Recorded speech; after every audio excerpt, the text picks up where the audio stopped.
दोस्तों एक बार फिर से स्वागत है आपका प्रजापति न्यूज में।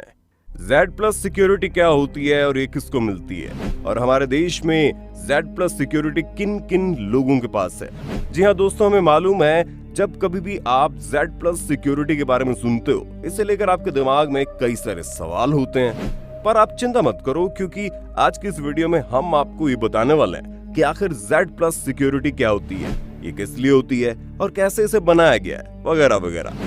आज सब कुछ आपको इस वीडियो में मैं यानी आपका दोस्त विशाल प्रजापति बताने वाला हूँ। बस मेरे साथ वीडियो के अंत तक बने रहिए। लेकिन हाँ, वीडियो शुरू करने से पहले एक छोटी सी रिक्वेस्ट है। वीडियो के नीचे रेड कलर का सब्सक्राइब बटन दिख रहा होगा, उस पर क्लिक करके सब्सक्राइब कर लें, और साइड में बेल आइकॉन भी दिख रहा होगा, उस पर भी क्लिक कर लें ताकि आपको वीडियो मिले सबसे पहले।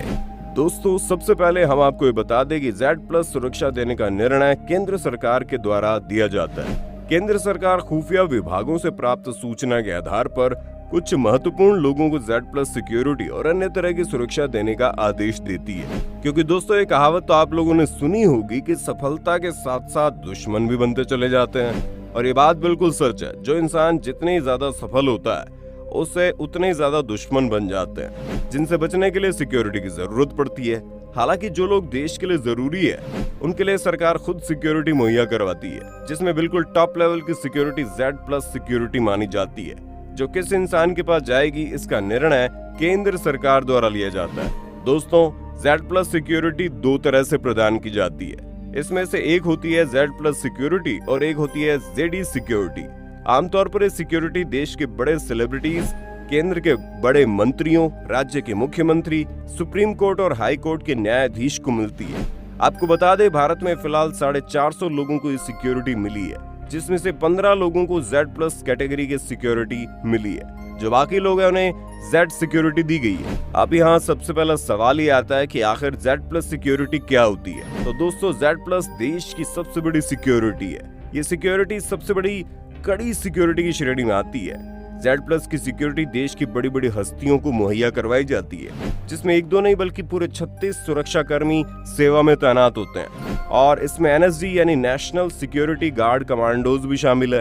ये कमांडोज हाईली ट्रेंड होते हैं, जिनके पास बहुत ही आधुनिक हथियार होते हैं। Z+ सिक्योरिटी में SPG यानी स्पेशल प्रोटेक्शन ग्रुप के कमांडोज शामिल होते हैं। साथ ही कुछ पुलिस वाले भी इंक्लूड होते हैं। इसके अलावा Z+ सुरक्षा में ITBP और CRPF के जवान भी शामिल होते हैं। अब आप सोच लीजिए, ये सिक्योरिटी जिस किसी को भी मिलती होगी वो कितना इंपॉर्टेंट इंसान होगा, जिसके चारों तरफ अलग अलग लेवल के कमांडो हर समय तैनात रहते हैं। जहां Z+ सिक्योरिटी के पहले घेरे की जिम्मेदारी NSG कमांडोज की होती है, दूसरे घेरे की जिम्मेदारी SPG कमांडोज की होती है। और सबसे ज्यादा हैरान करने वाली बात यह है कि Z+ सिक्योरिटी में सिर्फ इतना ही नहीं होता, बल्कि पायलट वाहन की भी सुविधा दी जाती है। असल में दोस्तों Z+ सिक्योरिटी का गठन 8 अप्रैल 1985 को हुआ।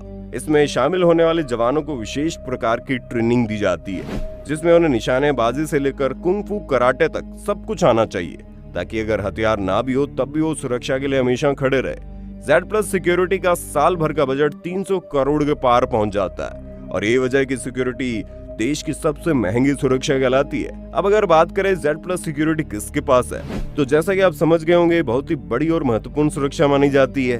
इसलिए इस सुरक्षा को देश की बड़ी बड़ी हस्तियों को मुहैया करवाया जाता है, जिसमें देश के प्रधानमंत्री, राष्ट्रपति, मुख्यमंत्री, सर्वोच्च न्यायालय के न्यायाधीश या पूर्व न्यायाधीश, केंद्रीय मंत्री, विधायक, पार्षद, जज, पूर्व जज, बिजनेसमैन, नौकरशाह, पूर्व नौकरशाह, फिल्मी कलाकार, क्रिकेटर, साधु संत जैसे लोग सुरक्षा का लाभ उठा रहे हैं। यानी कि अगर साफ शब्दों में कहा जाए तो कोई भी बड़ी हस्ती जो देश के लिए बहुत ज्यादा जरूरी है, उसे जान का खतरा बना हुआ है, तो Z+ सिक्योरिटी उसे मुहैया करवाई जाती है। लेकिन ऐसा बहुत ही कम केसेस में देखने को मिला है, क्योंकि ये बहुत ही हाई लेवल की सिक्योरिटी होती है। और इसलिए इस सुरक्षा के लिए जिन कमांडो और पुलिस को चुना जाता है वो भारत के मुख्य 4 सुरक्षा बलों से आते हैं, जैसे NSG यानी नेशनल सिक्योरिटी गार्ड, SPG यानी स्पेशल प्रोटेक्शन ग्रुप, ITBP यानी कि Indo Tibetan border police, CRPF यानी सेंट्रल रिजर्व पुलिस फोर्स। और इन सभी को हैंडल करने के लिए साल भर में 300 करोड़ से ज्यादा का बजट तय किया जाता है। जहाँ कमांडोज की सैलरी उनकी रैंक के हिसाब से चलती है, इस सैलरी में उनके खाने पीने, ट्रेनिंग और हथियारों के खर्च को शामिल किया जाता है। लेकिन फिर भी इसी सिक्योरिटी में तैनात कमांडो को काफी हाई पेमेंट मिलती है। और इसी वजह से इसका बजट बहुत हाई चला जाता है। हालांकि Z+ सिक्योरिटी के अलावा भी देश के कुछ अहम लोगों को अन्य प्रकार की सिक्योरिटीज दी जाती है, जिनमें सबसे पहले तो Z कैटेगरी की सिक्योरिटी आती है, जो Z+ सिक्योरिटी के जस्ट नीचे का लेवल होता है। इस सिक्योरिटी में 22 सुरक्षाकर्मी होते हैं और 5 NSG कमांडो होते हैं। इस सुरक्षा में Indo Tibetan border police, central reserve police force यानी कि CRPF के जवान लगाए जाते हैं। इसके साथ ही दिल्ली पुलिस और कुछ स्थानीय पुलिस के सुरक्षाकर्मी इसे Z+ सिक्योरिटी में शामिल होते हैं और इसमें भी पायलट वाहन जैसी सुरक्षा मुहैया करवाई जाती है। अब दोस्तों, Z सिक्योरिटी के नीचे वाला जो लेवल होता है उसे Y+ कैटेगरी की सिक्योरिटी कहते हैं, जो कि सुरक्षा का तीसरा स्तर है। इस सुरक्षा में कुल 11 सुरक्षाकर्मी तैनात रहते हैं, जिसमें 2 कमांडो भी शामिल होते हैं। पुलिस के 58 स्थानीय जवानों को VIP की सुरक्षा के लिए उनके घर और आसपास के इलाकों में तैनात किया जाता है। इसके साथ ही 6 PSO भी अलग अलग शिफ्ट में काम करते हैं। अब बात आती है X कैटेगरी की सिक्योरिटी, जिसमें 3 गार्ड तैनात होते हैं। इसमें एक PSO, जिसे व्यक्तिगत सुरक्षा अधिकारी कहते हैं, वो शामिल होता है और कई सारी सुविधाएं इस कैटेगरी में दी जाती है। देश में कई लोगों को सुरक्षा मिली हुई है, लेकिन आपको बता दें इस सुरक्षा में कोई कमांडो शामिल नहीं होता। तो दोस्तों, उम्मीद है आपको Z+ सिक्योरिटी से जुड़ी सारी जानकारी मिल गई होगी और आपको ये भी समझ में आ गया होगा कि किन किन लोगों को किस किस परिस्थिति में ये दी जाती है। बाकी आपका इसे लेकर कोई सवाल है तो कमेंट में जरूर पूछें और इसी तरह की वीडियोस को देखते रहने के लिए इस चैनल को सब्सक्राइब करना ना भूलें और हम फिर मिलेंगे नई वीडियो में। तब तक के लिए जय हिंद, जय भारत।